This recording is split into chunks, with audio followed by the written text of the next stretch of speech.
Welcome back to Whence Came You, a Masonic podcast featuring research papers and discussions related to Freemasonry.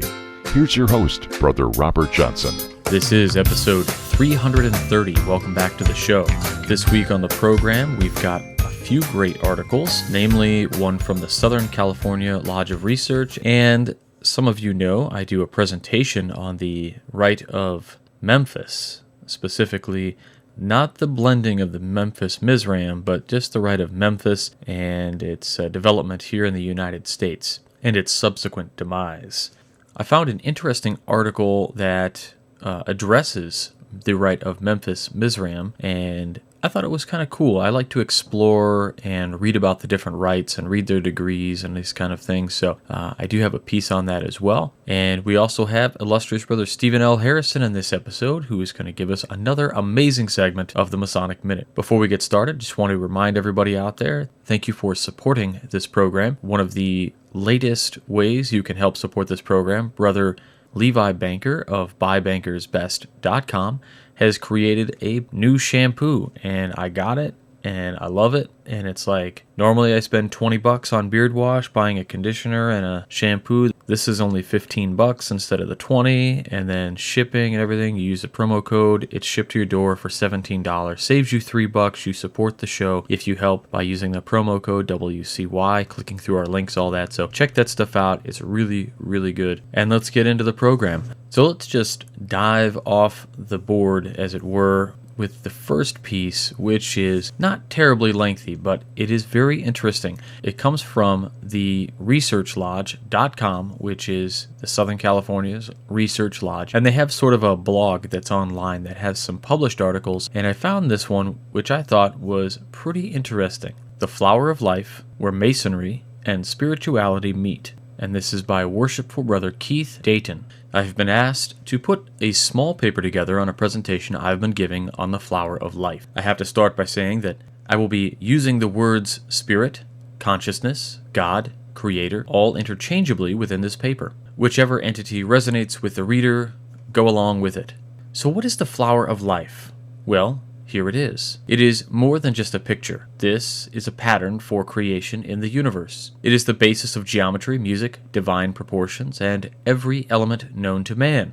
No matter what place, planet, or time you are in, if you study sacred geometry, you will always come back to the Flower of Life, as it is the container of all other sacred geometry. It has been found in most civilizations and all over the world, including Turkey, India, Japan, and Italian art, including sketches from Leonardo da Vinci, who studied the flower of life's form and its mathematical properties. It has also been found in China, the Forbidden City, and various temples. The Chinese dragon, Fudog, it looks strong and really menacing, but have a look at what is under its paw. It's the pattern of the flower of life. Is he guarding some sacred knowledge, perhaps? It has been found in Israel, ancient synagogues, in the Galilee, and in Masada. The oldest reference to it is found in the 6,000-year-old Osirian temple in Abydos, Egypt. Author Andrew Monkman writes, quote, I believe the complete ancient flower of life is an interdimensional tool, a portal, a stargate, a window into what some call the interspace planes. Monkman, Sacred Geometry, Flower of Life,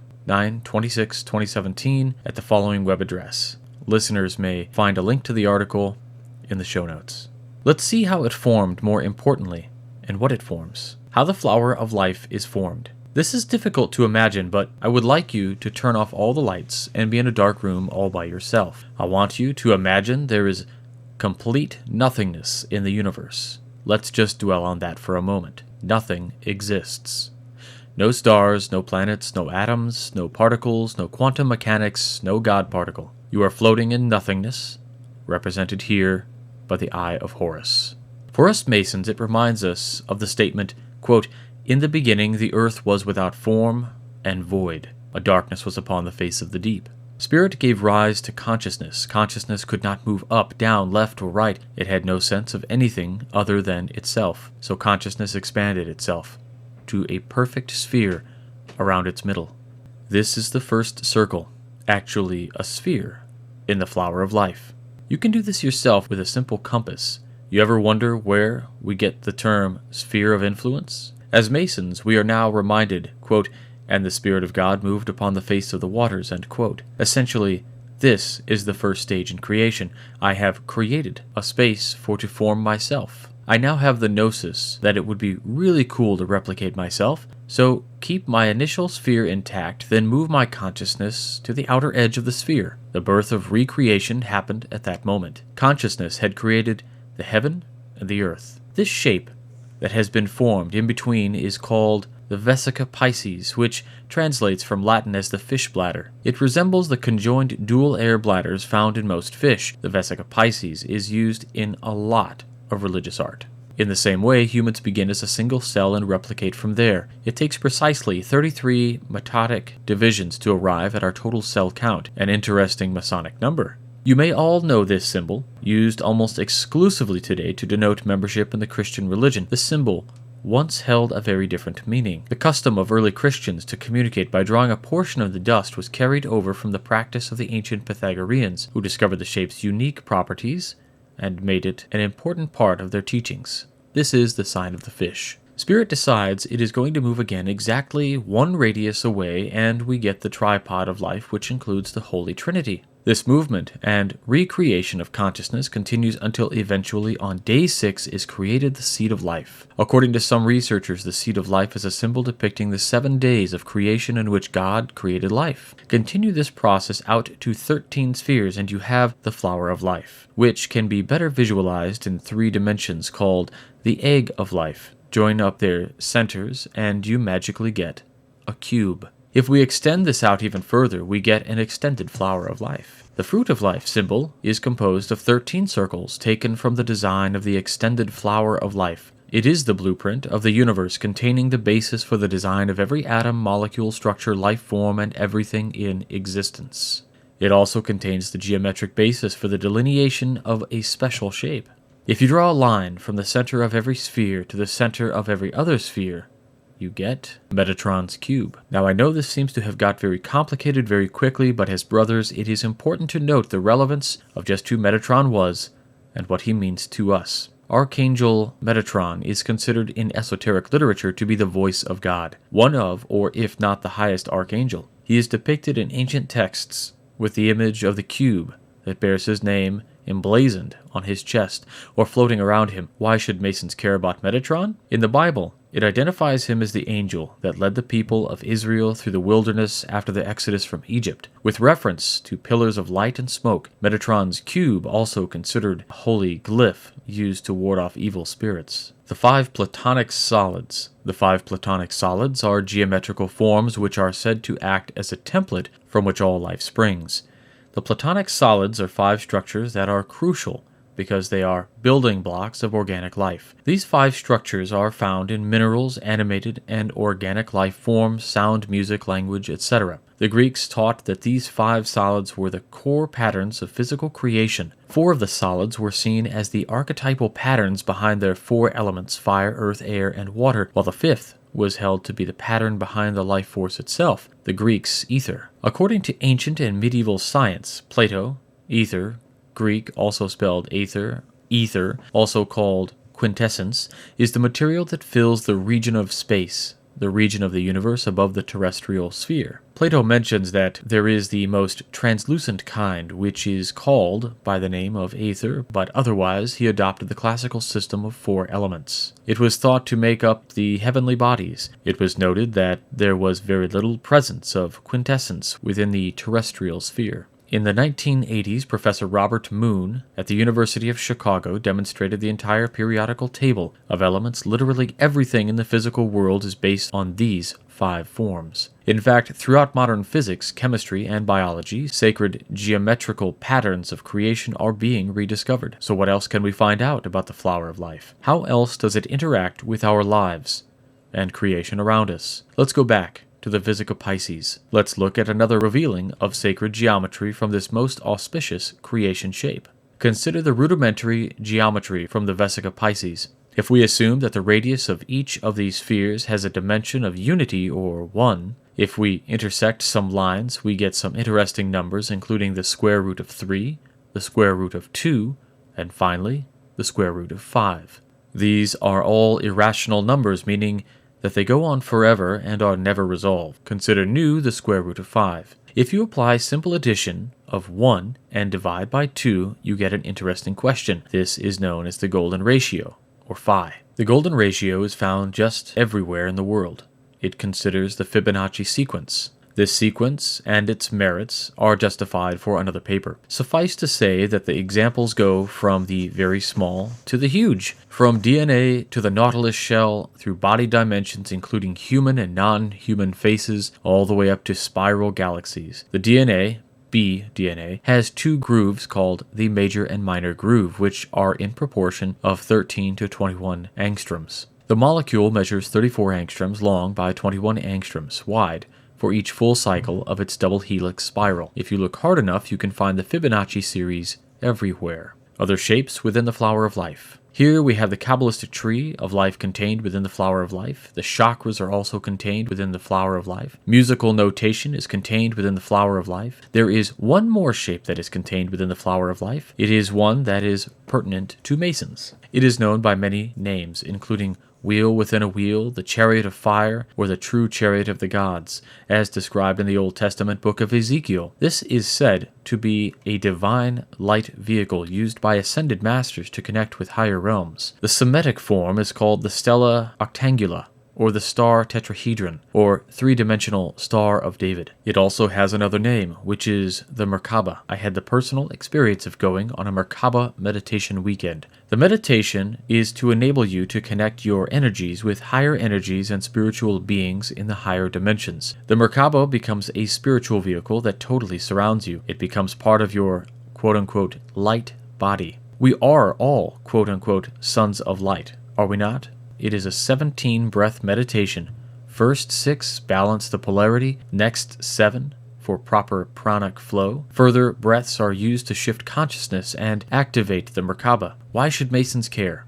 We need to look at the similarity of a spinning Merkaba and another favorite shape of our craft. Consider the comparison below. Conclusions. I need to take you all back again to the Vesica Pisces. This is the particular reason why this whole paper is relevant to all Masons. If we take the line from the top of the second sphere to draw it through the dissecting line of the Vesica Pisces, then do the same on the other side. We then take a line from the middle of the second sphere to the bottom of the second sphere and do the same on the other side. You miraculously make a right angle at the bottom of this intersection, and by now you will recognize this shape. What is more fascinating is if we add the sphere back in and put our light consciousness back into the sphere, it becomes even more compelling. Have fun with a pair of compasses and see the magic unfold. We are all part of this mystic tie that can be unraveled by the simple square and compass. Enjoy your path, and may your God be with you. Worshipful Brother Keith Dayton. Well, there you have just a fantastic piece. Now, so I realized there were some images that you probably were trying to conjure up as we were going through this piece, and I would urge you to then go back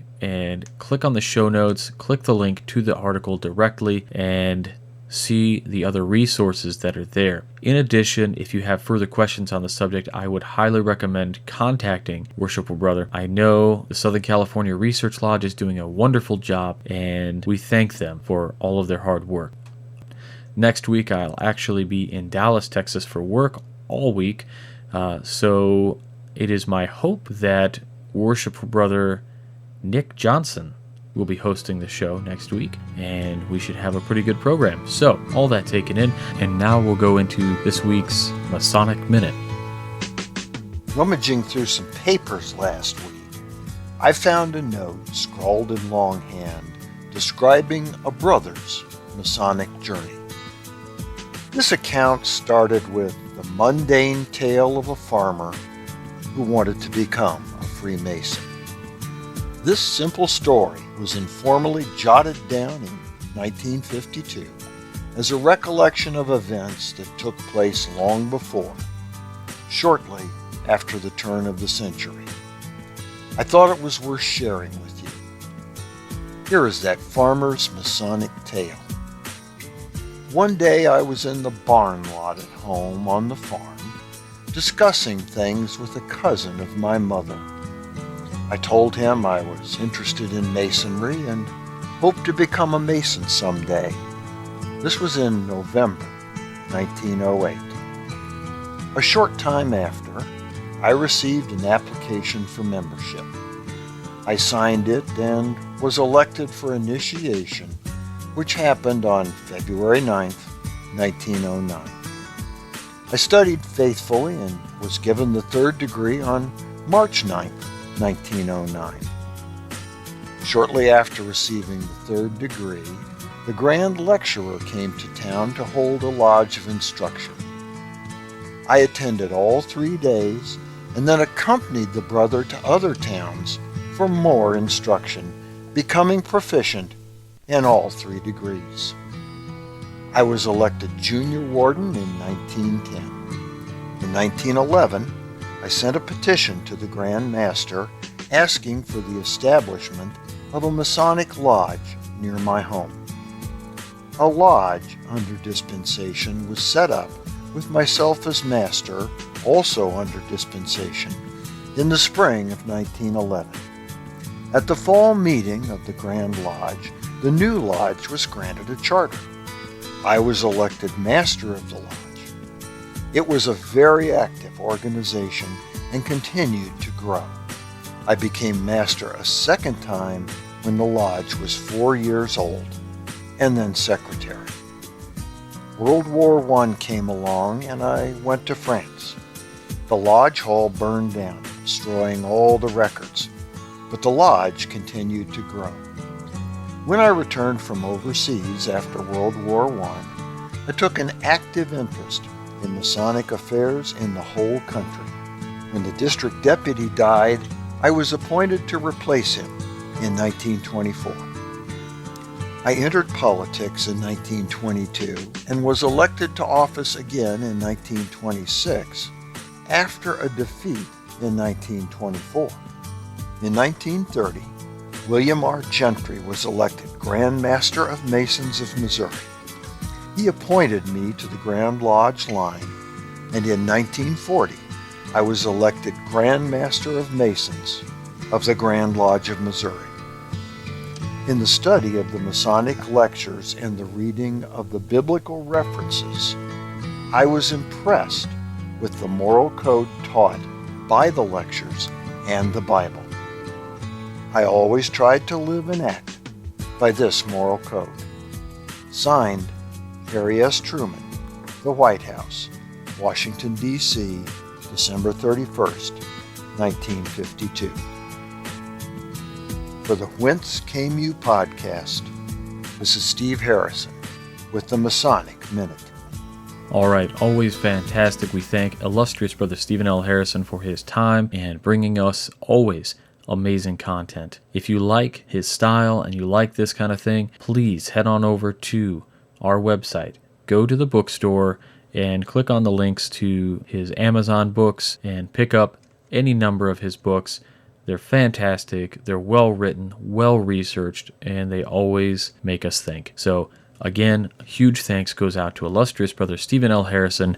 The next article I have for you is called The Rite of Memphis-Misraim. Now, of course, I've talked about this before in the past. I did an episode of the Masonic Roundtable in which I laid out the history of the Rite of Memphis as it traveled around and even gained a significant foothold here in the United States. This article comes from Skirit.com, and it is a collection of various Masonic writings that have been put in text form and are now in existence on this website. The Rite of Memphis-Misraim, History of the Rites of Memphis-Misraim. Historically, the Masonic obedience that celebrated its bicentennial in 1988 originated when the two rites of Memphis and Misraim were merged in 1881 by Garibaldi, who became its first Grand Master. The Rite of Misraim had been founded in Venice in 1788. Its filtration came through Cagliostro, who had entrusted it with the lower first degrees of the Grand Lodge of England and the higher degrees of German Templar Masonry. The Rite of Memphis was constituted in Montauban in 1815 by Freemasons who had taken part in the mission to Egypt with Napoleon Bonaparte in 1799. To these two rites were added initiatic degrees, which came from esoteric obediences of the 18th century, the primitive rite, the rite of Philadelphes, etc. During the 19th century, the Carbonis recruited members in Misraim and Memphis. They had numerous lodges in France, and some of their dignitaries were very influential persons, such as the Duke de Casio and the Count Murat, who were both Grand Commander of the Scottish Rite. In France, the obedience is the meeting place of Masons who share an attraction for esoterics, Hermeticism, symbolism, etc. There are about 90 lodges in France, not counting the higher degree workshops. In these workshops are a few hundred members, among whom we find Masons from all obediences who are most qualified in the field of esoterics. Some are even at the helm of the other, more secret organizations. The Rite of Memphis-Misraim perpetuates the tradition of attachment to the principles of tolerance and freedom of thought, which made it the refuge and recruitment ground of the Carbonis during the reign of the White Terror in the 19th century. The Rite of Misraim. The first mention of the rite was in Venice 1788. A group of Socinians, an anti-Trinitary Protestant sect, asked a patent of constitution from Cagliostro, who was then the Trieste. He came to Venice and stayed for 6 weeks. They did not want to participate in the magical Kabbalistic rituals, so they chose to work the Templar rite. So Cagliostro conferred their only Masonic light. He had the first 3 degrees of English Freemasonry and the higher degrees from Germany, which were greatly influenced by the Templar tradition. The name of Misraim is the plural form of Egyptian, which is the only reminder of this Egyptian rite, which gave their obediential personality. It spread rapidly to Milan, Genoa, Naples, and appeared in France with Michael Betteride, who had received the Grand Mastery, ultimate powers, in 1810. In Naples from B. de La Salle. From 1810 to 1813, the 3 Betteride brothers successfully developed the rite in France, almost under the protection of the Scottish Rite. Indeed, it had illustrious Masons at the helm. The court of Murat, sovereign Grand Commander of the ancient accepted Scottish Rite, the Duke de Casio, the Duke Saxe-Weimar, the Duke of Leicester, the Lieutenant General from Teste, etc. During the White Terror, Misraim quickly became the Masonic obedience which transmitted the required 3rd degree to the Carboni, and this group then had 22 lodges in Paris, 6 in Lyon, 6 in Metz, 5 in Toulouse, 3 in Bordeaux, 3 in Geneva, 3 in Larsum, and 1 in Curire. The police of the Restoration obtained its dissolution because it was fiercely anti-clerical and anti-royalist. After being clandestine for 18 years, it was restored in 1838 and dissolved once more in 1841. Again brought out of the underground in 1848, Misraim evolved towards its merger with the Rite of Memphis in 1881, which was the realization of Garibaldi. The Rite of Memphis. Most of the members who accompanied Bonaparte on the mission in Egypt were Masons belonging to the old initiatic rites, Philelades, African Brothers, the Primitive Rite, and all were Masons of the Grand Orient of France, having discovered in Cairo a Gnostic Hermetic survival, and in Lebanon the Druze Masonry that Gerard de Nerval had also met, and which dated back to the operative Masonry which had accompanied their protectors, the Templars. The Brothers of the Mission in Egypt decided to renounce the Masonic affiliation which had come from the Grand Lodge of England and to start again with a new rite that would owe nothing to England, who was then the #1 enemy, and thus was born the Rite of Memphis in 1815, in Montauban, under the direction of Samuel Harris and Marconi de Negre. As the Rite of Misraim regrouped, and the Jacobites, who were nostalgic of the Republic and the Carboni, the Rite of Memphis very quickly regrouped their semi-retired of the ex-Great Army and the Bonapartists faithful to the Eagle. The 2 rites, moreover, had the same Grand Master in 1816, a prelude to the future merger. But the Grand Orient was then monarchist in its majority. Its seal was comprised of the fleur-de-lis, and it succeeded in obtaining the dissolution of Memphis. But that did not last. However, in 1826, this rite took up its own work again inside the same Grand Orient. Dissolved in 1841, just like Misraim, Memphis also became clandestine and returned from the underground only in 1848 with the advent of the Republic. Dissolved again in 1850, reactivated in 1853, Memphis joined the Grand Orient in 1862 because it was obliged to do so by a decision of the Prince President. With numerous lodges abroad, it had illustrious people within its ranks, such as Louis Blanc and Garibaldi, whose son became the unifier of Memphis and Misraim. The Rite of Memphis-Misraim. The Rite of Memphis and Misraim until 1881 followed parallel roads and even in concert in the same particular climate. Indeed, the rites begin to regroup Masons of the Grand Orient of France and of the ancient and accepted Scottish Rite who were interested by the studies of the esoterics of Masonic symbolism, Gnosis, Kabbalah, even Hermetics and occultism. Now these two rites had inherited and were the depositors of the old initiatic obediences of the 18th century, the Rite of Philalethes, the Rite of Philadelphia, the Hermetic Rite, the Primitive Rite, etc. And all this represented in Misraim 90 degrees and in Memphis 95 degrees how to administer and use this ill-assorted ensemble. When Garibaldi was appointed the first international Grand Master ad vitam, the brothers abroad had not suffered the political persecutions like in France. A kind of classification was made, which was not hierarchical in the beginning, but which quickly became such. In fact, the 95 degrees of the Rite of Memphis-Misraim should be considered an ambulatory where rests old Masonic degrees that are not practiced anymore, or very little, and not on a scale of values. Furthermore, the agreements of the 1863 with the Grand Orient of France and 1896 with the Grand Lodge of Scottish Rite, which was to become the Grand Lodge of France, speak only of the classical 33 degrees, Rite of Perfection, followed by the ancient accepted Scottish Rite. The Memphis-Misraim higher degree workshops must work the 4th degree Secret Master, the 9th degree Master Elect of 9, the 13th degree Royal Arch, the 14th degree Grand Elect of the Sacred Vault, the 18th degree, Knight Rose-Croix, the 28th degree, Knight of the Sun, the 30th degree, Knight Kadosh, the 32nd degree, Prince of the Royal Secret, and the 33rd degree, Sovereign Grand Inspectors General. The 66th degree, Patriarch, Grand Consecrator, is conferred only to certain brothers who could be called upon to act as consecrator, and a certain particular preparation is required. Some have compared it to an episcopal consecration. The 87th, 88th, 89th, and 90th degrees comprise what is referred to in textbook as the Arcana Arcanarum. Those who are admitted to the 95th degree become the protectors and conservators of the rite as their name, Patriarch Grand Conservator, indicates. It is among them that the International Grand Master chooses the members who serve on the International Sovereign Sanctuary Supreme Governing Body of the rite. Additionally, the 66th, 90th, and 95th degrees may be conferred on Masons in recompense for their valor,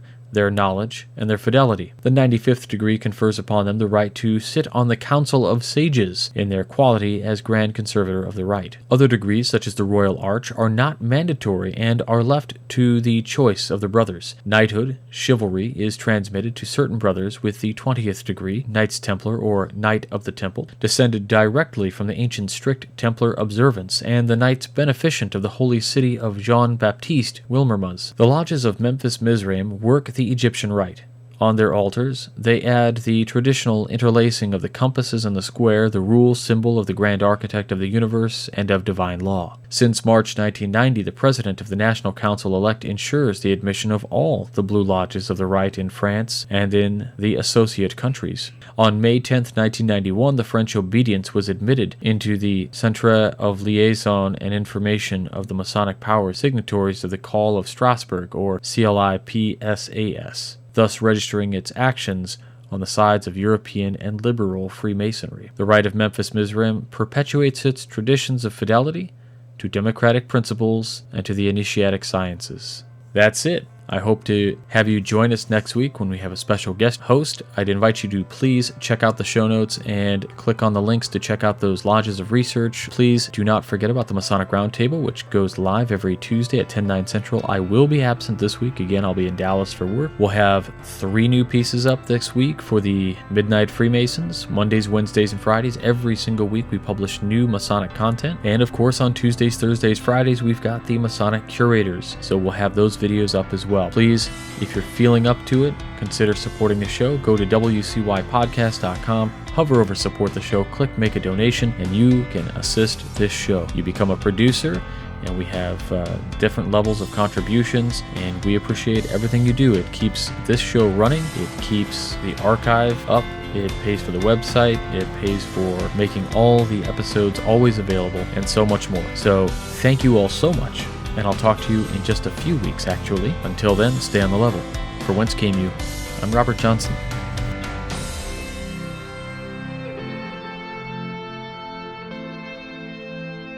You've been listening to Whence Came You, a Masonic podcast featuring research papers and discussions related to Freemasonry, with your host, Brother Robert Johnson. Be sure to join us for our next edition.